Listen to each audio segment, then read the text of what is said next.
Yo, what up, what up, what up, what up? I'm excited Hello. to see you, baby. Season 2 of the Black Box podcast. I got a really special guest. Episode 20. We're live on Facebook.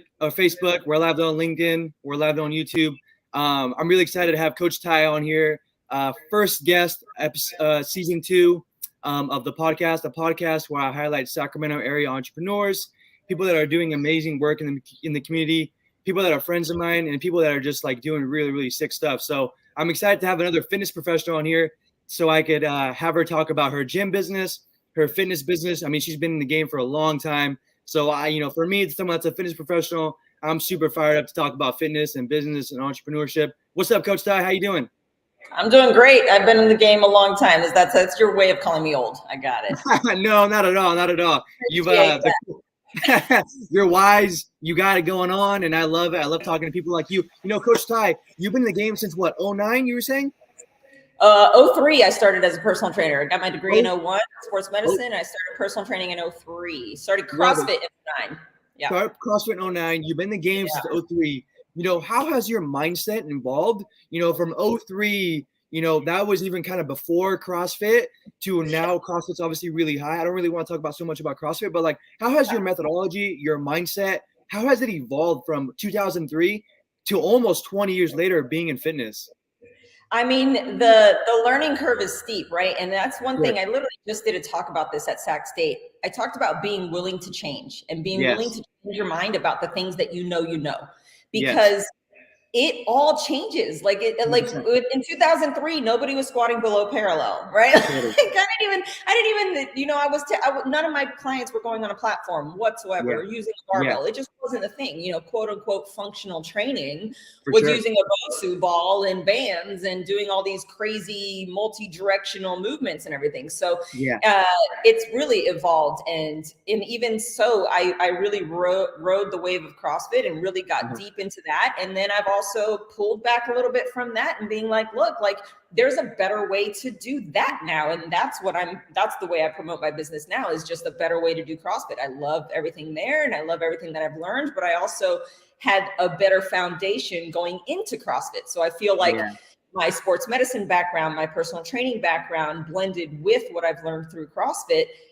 Now that's my current methodology, until I change my mind again, so until I learn something new, that's what I'm rolling with. But I love it. Change and learn it's got to be huge. It's huge. I love it, Coach Ty. It's been 20 years since, almost close to 20 years since 2003. And obviously like CrossFit has really helped out the sport of weightlifting and has really changed a lot of people's lives in regards to how to train with calisthenics, weightlifting, gymnastics, locomotion stuff. And that's really, really cool. Coach Ty, how has your training, evolved from back in 2003 to what it is now? Obviously, like there's been a lot of things that happened in your life throughout that time. But, for people that are watching right now, again, guys, we're live, Facebook, LinkedIn, YouTube. I'm here with Coach Ty, a professional here in Sacramento, has her own business. How has your fitness evolved in the last 20 years from all your education, through everything that you've learned, through your own personal fitness experience? How has that evolved? Fast forward now, 2022. Well, I've really run the gamut as far as in 2005, I was doing all the functional training, pre-CrossFit, pre me finding CrossFit. I was doing functional training, riding the step mill for like 30, 45 minutes and using the cable cross and everything. I wasn't doing barbell lifts, and then entered CrossFit, and I was literally like, what is this? Why do I have such holes in my fitness, knowing what I know? Like, this is crazy. I'm missing so much. So I dug deep and I started competing in CrossFit. I mean, I went to regionals a few times. I did the whole thing. And the biggest thing that I've learned as far as my athletic career or fitness career is seasons to my training, right? So I have been, upper tier competitive CrossFit, really trying to really go for it.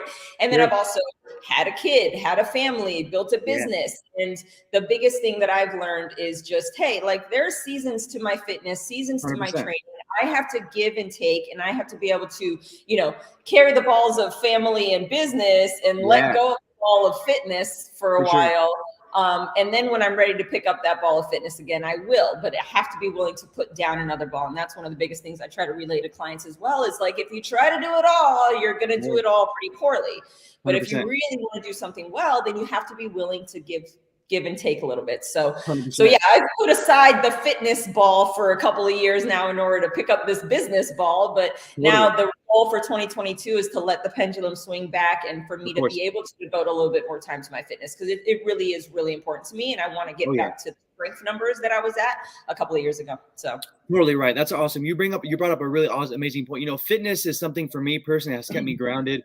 It's been something that I've always it's been a really amazing part of my life, from when I was homeless to broke to being sick to doing competitive regional training, like, being alternate for regional team. Like that's something that's been really, really important to me.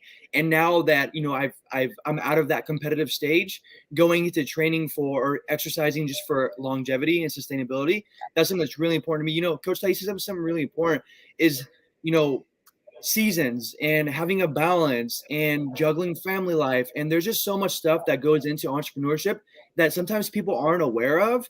How can you speak on that, on owning a business, being an entrepreneur?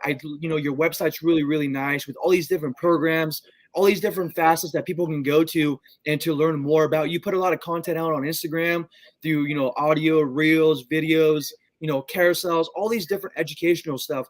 How does that play a role in your life, and how do you keep it to where it's just balanced for you, and or is something too much, or like, how can you just elaborate on that for other entrepreneurs and people that have aspirations? Yeah, I think just like the seasons to fitness, there's seasons to business. And in the last 2 years, I've been in a huge building phase, right? Like I wanted to be a remote personal trainer before COVID hit, right? I had started building that side for about 6 to 8 months before, knowing that I didn't want to be on the floor for the rest of my life. And I wanted to make money when I traveled, which is really difficult as a personal trainer. So I had started building, but I thought I was going to take like 3 to 5 years for me to be a remote trainer.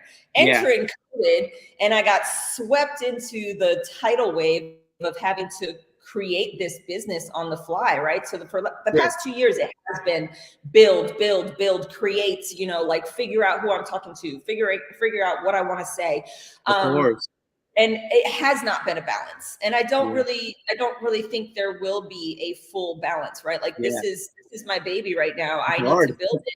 But I do believe in 2022, this is what I said to my wife, to my family, like, hey, in 2022, I'm going to pull back a little bit on the growth of my business, ride a little bit, just, dive deep into who I have, what I've built so far.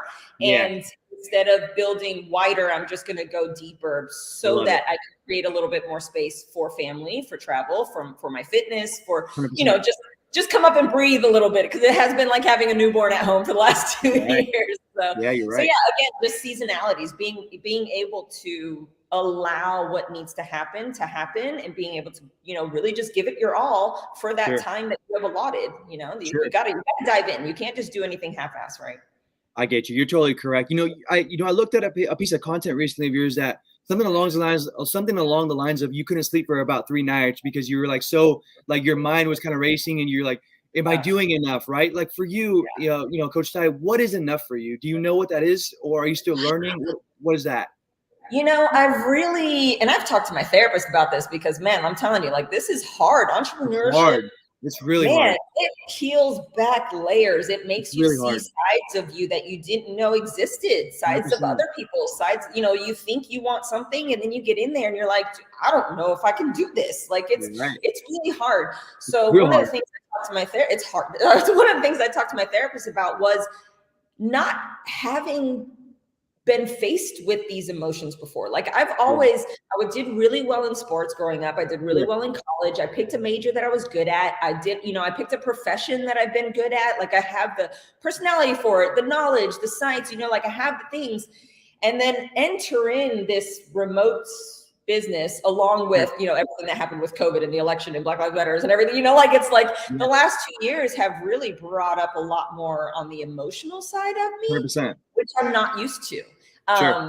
And the competitive side of me that is very used to kind of winning or finishing second or third at least is like, wait, Am I doing enough? Am I winning? Wait, so-and-so is doing better than me. How come they have 50 new followers in the last month and I don't? Like, what do I need to be doing? And so the biggest thing that I'm trying to learn is just, hey, this is me. This is my business. This is my personal brand. This is my, 100%. this is me. Like, that's it. Keep your blinders on, do what you want to do, serve the people that you want to serve, and do it in a way that you want to do it. It don't matter what everybody else is doing. You're totally right. For my mental sanity, I just stopped looking left and right. I stopped following people. I muted people. I stopped engaging in certain accounts. I just was like, I can't do it. I'm doing okay by myself. Let me just do it. So I love it. You said something really important. You know what I mean? You know what? For me personally, my metric is how happy I am. And I'm like I'm always happy. I'm really positive. Like I have a really great, amazing outlook of life because of the adversity that I faced. You know, you said something really important. You said something about followers and engagement. You something along the lines of that, you know, Instagram. And it could get really hard to get caught up in all that stuff, right? For me personally, I don't really care how many followers I have. I'm just pushing content out because I believe in what I'm doing, right? And I'm not comparing myself to other people. I don't care about what kind of car they have, what the things they have. I don't really care because I'm really grounded, right? For somebody else that's maybe brand new to fitness, or they're starting their fitness business journey, and I think that could be a really strong metric for someone. How many followers they have, how many comments are they getting, you know, the type of content they're posting, you know, the quality of the image. Like, can you speak on that a little bit and how that goes? Because you put out a lot of content just like I do. So like, what are your metrics for how you're doing well in your business or how happy you are? Like, can you speak on that? Yeah, it's really difficult because it can make or break your day. It can make or break your momentum, right? Like you can be like, dude, I'm going to crush it with this reel that I spent 3 hours creating all this educational content and people are going to love this. It's so good for them and they need this, blah, blah, blah. And you could get crickets. But then, you know, like you do a 5-second voiceover that has minimal education and then boom, it explodes. And you're like, that's not even like, so the biggest thing for me has been because I was getting wrapped up in the likes and the shares and the views because I was trying to grow, right? And so the biggest thing for me has been like, look, like you want to serve. I know I want to serve. I know I want to help. There is a need for me to tell beginner and intermediate CrossFitters that they can chill the hell out, right? Like they don't need to go so hard, that they can do the rehab, that they need to do the foundational strength. Like that message needs to be delivered. And so what I'm pulling and what I'm trying to focus on now is less trying to win people over and say, hey, come to me. You like me because it's a personal brand. You want people to like you. Of course. And more, look, I really strongly believe in this and I know that you need it and I'm going to hammer it into your head until you realize that you need it as well, because that's what I know needs to be done. And so, but it's a learning curve. I had to learn that, you know, and it's just, I think it takes a level of maturity that needs to be learned. And so if you need to go through the slump of why isn't anybody liking me, then go ahead, go through that learning curve. But know that on the other end of this is what's the message you want to deliver? Who are the people that you want to help and get that out there? Just of course, with no holds barred, just deliver it every single day. I love it. That's awesome. And that's something similar to my message is I really focus on the autonomy. I really focus on engagement and of exercise. I really focus on enjoying a fitness program that you can do for a long time. I think too many people in the world are too reliant on a gym. They're too reliant on a trainer, and they never properly learn how to exercise by themselves because they're just so like they have to go to the gym all the time. They don't, you know, like they don't know what their place should look like. There's just so much that goes on to fitness.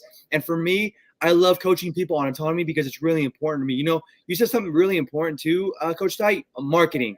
Like, let's get into the business stuff. Like, how do you focus on marketing? What does that thought process go through behind in your head? Like in regards to scaling your business, you know, you talked a little bit earlier about going deeper and really focusing on the members that you serve now. So how does marketing play a role in your fitness business?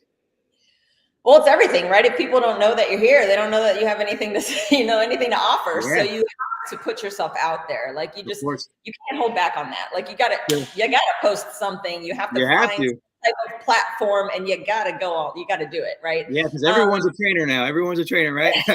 Everybody's a trainer, and everybody can be a trainer. There's people out there for everybody. There's different styles, different approaches. Some people might not like the fact that I drop F-bombs. It's fine. You know, like go somewhere else, whatever. Yeah. It is what it is. But as far as like marketing, figure out who you want to help and how you want to help them, and then just splatter that shit everywhere. Right? Yeah. Like and it's not about the how pretty you can make it. You get wrapped up in that, you know, like you see these other coaches that, oh my gosh, like this is so, I mean, their feed is just gorgeous, and look at that graphic and blah, blah. Yeah. That is not my forte. I am terrible at that. I do not do design. If you saw my house, you'd be like, yep, you need to, you know, like I just don't see life that way. I'm not very artistic. Some people will tell you I am. I don't think I am. I am science oriented, like math, science. That's what I do. So I was trying to get really creative in Canva and stuff like that. And it was taking me forever. And I'm like, that's not the point. That's not the point. I can have 2 or 3 templates, and as long as I deliver the message, that's 100%. What I need. The value will still be there. So I've gotten a lot less specific on how pretty it is, and a lot more specific on just what I am saying. Like this, I need to deliver the message that I want to deliver, and it needs to just come off. And if I find the barrier of entry to be too high because I'm like, well, that's not pretty. Yeah, that's just not going to serve anybody. So it's just. And that's just amazing value for, you know, entrepreneurs, someone that's a fitness trainer, someone that's really caught up in like the aesthetic look of the grid or aesthetic look of how their photos look like. It's like, dude, you're competing with so many other people out here. If you're not putting content out here, you're posting 1 time a week, how do you expect your fitness business to grow? Yeah, if you're really attractive and you have a beautiful body. Obviously, I think a lot of people are going to cater, you know, they will obviously find you because you're an attractive person. But I mean, if that's your only metric, it's going to be really hard for you to grow your fitness business. You know, Coach Ty, how does your workflow look like? How are you focused on scaling your business? If that's a goal for you, you know, what is that like growing? Is it more maintaining for you? Like tell me a little bit about that, about your business, how you run your model.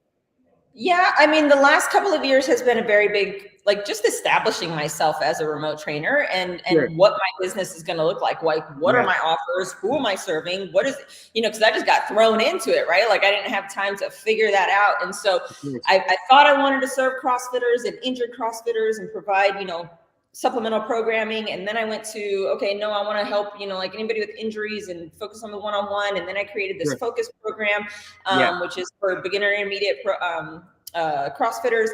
And then now I have progressions that I just released, and I have 6-week programs, 8-week programs. And so now my goal is, okay, I'm done creating.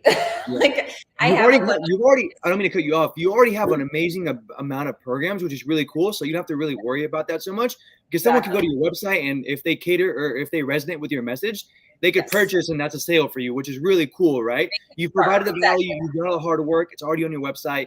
That's really cool. Yeah, I have a course. Like I have a bunch of things that I've created.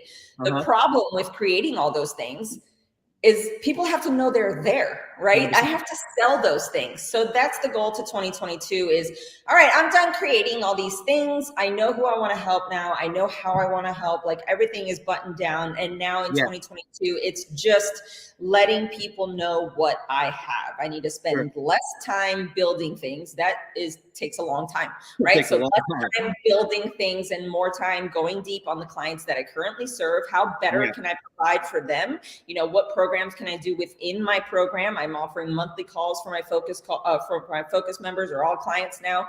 I have EVO discussions where we have a networking group at EVO Training Collective. And so now I'm just working on going deep with those people that are already in my circle or in my programs, and then just constantly letting people know what I have available, because I can't keep building and not selling, right? Like there's no need to create something else, right? Like, that's amazing. That's awesome. You know, Coach Ty, you and I are 2 people in the area that have established themselves as professionals. We make a professional wage.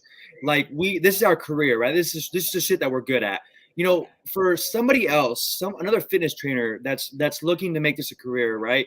They might be starting out a gym. They might be doing some personal training. They might be learning how to do sales. Like, you know, what advice would you give to someone that's looking to make fitness a profession, just kind of like you and I have, right? Because money is a very sensitive topic to people in the fitness community, fitness professionals, right? It's like very secretive of how much somebody charges, or like, it's just like, just tell people, right? Like, what kind of advice would you give to someone that's looking to become a fitness professional like you and I have become?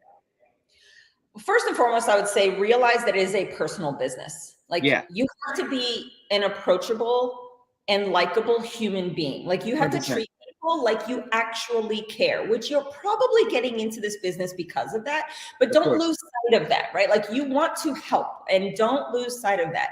Now, in order to be a career professional, you have to understand that you can't just help. You have to charge. So the first thing that I tell people is, how much do you want to make, or how much do you need to make, right? How much do you want to make? And then how much can you work? And how much do you want to work, right? Like, those are all questions that need to be asked. And then, who do you want to help? Like, what do they look like? How much money do they have? How much, like, where do they live? What can they, how can they find you? And then build a business model around that. If you want to serve maybe the underprivileged community, then you might have to create a business model that is a group model, which is perfectly fine. If you want to serve an upper tier and you want to be incredibly exclusive and say you have like 5 clients a month, they're going to get a whole lot of access to you. You better charge for that, right? So then what's the value that you're going to provide there? So I really like to start there. How much do you want? How much do you need to work? How much do you want to work? How much do you need to make? How much do you want to make? And then we build the model around that, right? But if you're going to charge more than, like if you're at $150 an hour and Susie over here is at $65 an hour, what are you providing your client? Is there more touch points with you? Is there more education? Are you a specialist? Like, what is it that you're providing at 150 that Susie is not providing at 65? Because you can 100% charge 150 an hour. You just got to make it worth it. And then you have to believe that your services are worth it so that you can sell it. Sure. I think also, what I look at, when it comes to business, right? Like, what problem are you solving for the end consumer, right? I think sometimes when people start businesses, or when fitness professionals are trying to sell, it's like, what problem can you solve for someone, right? And I think, like, there's a lot of similar businesses, right? There's a lot of, there's a lot of similar gyms. There's a lot of similar places to eat, right? Convenience is a really big, really, really important thing that I think a lot of fitness professionals don't take into consideration, right? Because if you have a gym down the street, right, that's right next to you, but if you have a family and, their son or daughter has practice over here, like, there's just like, location of gym is really, really important. Like, how have you navigated throughout the last couple of years of being in business, coach, like having a brick and mortar location, doing remote, like, how has that process been for you? And just, can you elaborate a little bit on that, on having an actual physical location and doing stuff remotely? Yeah, I mean, so my business is solely remote right now. I might open up some in person in August. But the way that we market and sell or try to attract clientele, either with EVO or with Thai training, are completely different. So with Thai training, I have my niche. I go deep into CrossFit, beginner intermediate CrossFitters that are dealing with nagging injuries and want to train for free. That's my niche. And then with EVO Training Collective, we deal with more of a local type of marketing. So we're like, hey, we're in East Sac, right next to Roxy's Deli. We're going to have an open house where we're going to open the doors for like 5 hours, play music, have a couple workouts going. Like, it's more of a, we can serve a broader community and we can serve a bunch of different types of people. You just got to be close to us, I mean, we do offer remote training in-house as well. Like the other trainers here, we offer remote. Obviously, I think every business needs to have a virtual component to their business now, period. You need to be making at least 25% of your revenue from something online, or else you're leaving money on the table. But yeah, the marketing for the brick and mortar is going to be more of a radius type of, we can help different types of people. This is, like, as long as you're close, get in here, we can help you out and create customized programs for you. Whereas online, I'm going deep onto CrossFitters, because you just can't speak to everybody online. You got to niche down, you got to buckle down. Totally. And coach, how many remote people, like what's your capacity? Like, do you know what that is for you? Have you experienced like, holy crap, I've taken on too many members? Like, can you elaborate on that, on how many members you can actually take in a remote setting where you're doing a good job, you're providing great value, and you're not just making the transaction? Can you speak on that? Yeah, so that's actually changed for me over the last couple of years, because in the beginning it was really, really difficult to get all my systems in place, make sure that I was like checking all the boxes for all my one-on-one clients and programming for them and everything. And then I built this focus program, and then it was like, okay, well, when I open up enrollment for that, I can only take 5 at a time, because I do go very deep in the first 3 months with every focus member, and we're like, going deep. So I can't open it up to like 20, 30 people at a time. I mean, I would love to, but now after a couple of years of building out these programs and learning the systems and, getting better at True Coach and all those things, I do have the capacity now for more one-on-ones. I do have the capacity to open enrollment for larger groups of people if I wanted to.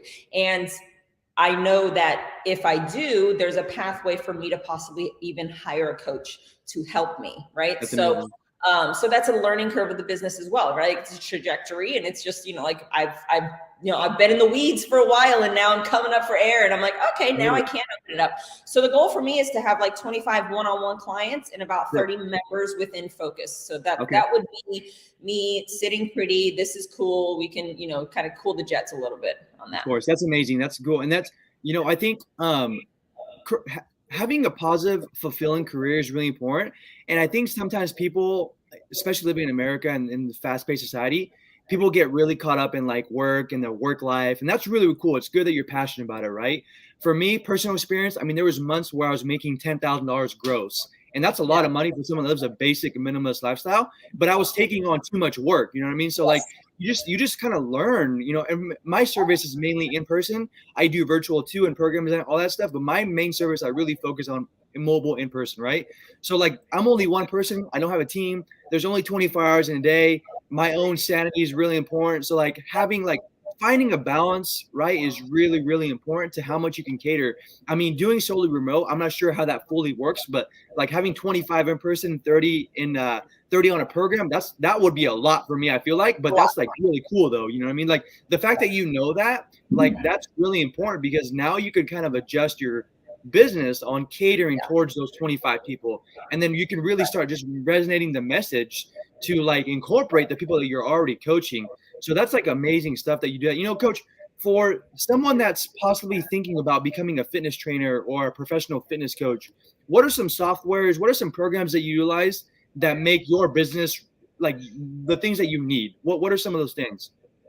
Well, if you're going to offer programming, because even for our in-person clients, they get their programming delivered to them. So that whether they come in and see their trainer or not, they know what they need to do for the day. So that was really important for our model, so that they never miss the session. That's kind of something that happens with in-person personal training, right? You miss your session, the kid throws up on the way to the gym.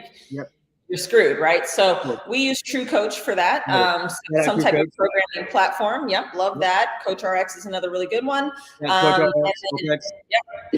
there you go. And then I use Loom for video feedback. So my clients deliver their videos to me, and then I give them video feedback, pointing at what I need changed, and they see my little face there, giving them corrections. Kudos. And Loom is awesome, because I mean, all these different softwares, they're really, really cool, man.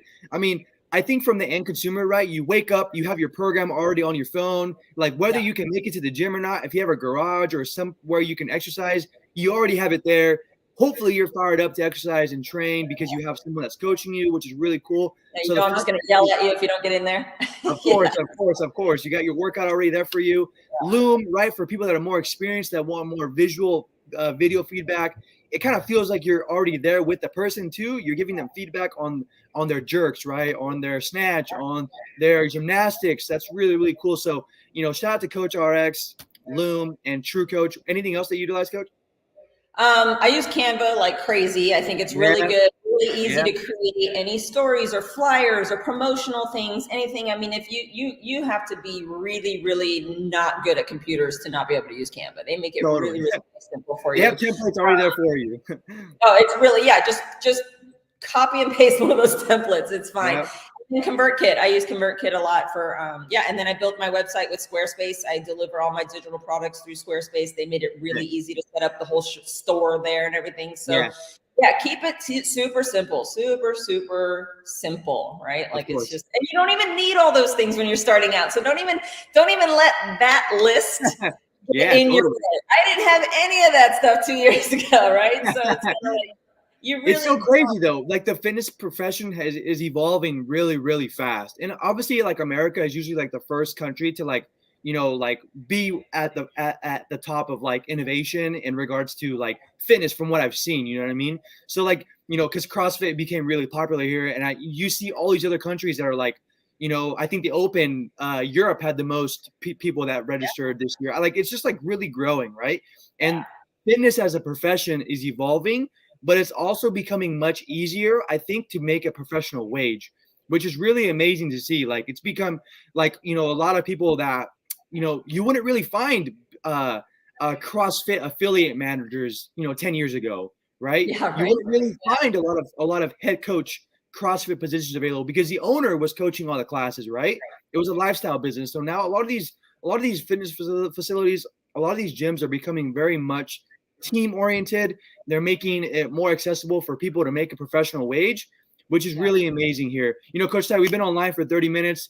Again, guys, season 2, episode 20 with Coach Ty _training. You can give her a follow on Instagram, on her Facebook page. She is a professional fitness coach like I am, owns her own business along with Coach Tovah, and she just really does amazing work. So many different programs, so many different, you know, she's very much an educational person, which is really, really amazing, just like I am. Coach Ty, you know, what are some of your favorite businesses in Sacramento that you love to go to?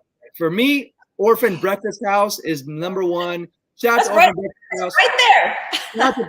Shout out to Pachamama Coffee, 2 of my favorite businesses in Sacramento.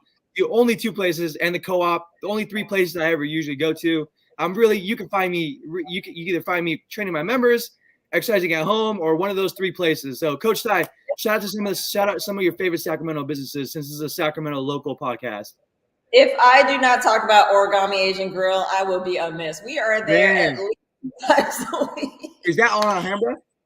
It's what?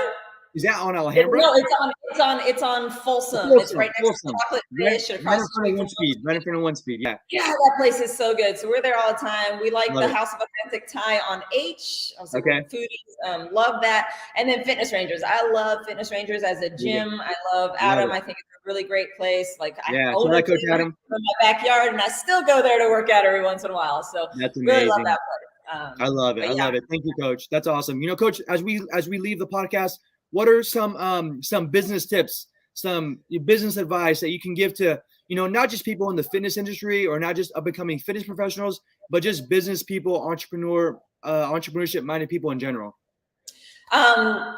Just go for it, right? Like go for it. If you know that you want to do something, just step out of your comfort zone and start doing something. Be willing to change your mind, be willing to pivot, definitely be willing to pivot. The path that you think you might be taking could be going in a completely different direction, and that's fine. Be willing to change your mind, be willing to pivot, and then just be willing to think of every single encounter that you have, whether they're potential clients or not.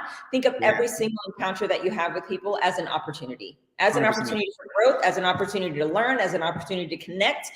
It will serve you so much better if you just think that you can help or learn from people and not just do it on your own. I love it. That's awesome. You know, every day is an opportunity to talk to someone. Every day is an opportunity to get your brand out there. Every day, there's just so much opportunity, right? For as long as we have a life here on earth. And that's just amazing. It's awesome to watch you, you know, grow your business, get better at business, learn more about yourself. You know, fitness is a forever thing for as long as you're alive. I really believe that. And that's amazing to be able to talk to other people that are like-minded, that share the love of fitness, that love CrossFit, that continue to explore their body and continue to move every day, because that's something that's really important to me. It's really important to you, it sounds like. And I hope more fitness professionals can become more holistic, more autonomous, and really preach this message of like, there is a better way. It doesn't have to be all CrossFit.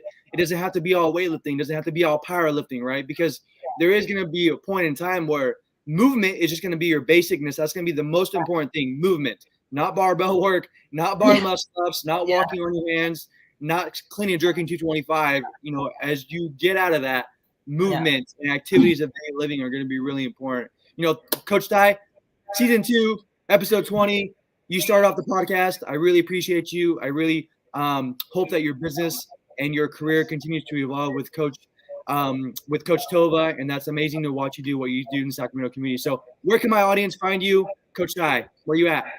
I'm at tytraining.com, Ty_training on the Instagram. I have a YouTube channel at Ty Training, and then our business is EVO.training.collective for a local Sacramento personal training studio. For trainers. We also do a lot of in-house education for trainers as well, because the goal is to rise the tides for the industry as well. So that's amazing. The discussions for those. That's amazing. Keep doing great work, Coach. We're 35 minutes in, season 2 of the podcast. Let's go, baby. I'm fired up. We were live on Facebook, LinkedIn, and YouTube. Coach Ty, thank you so much for being on the podcast. Thank you. Yeah.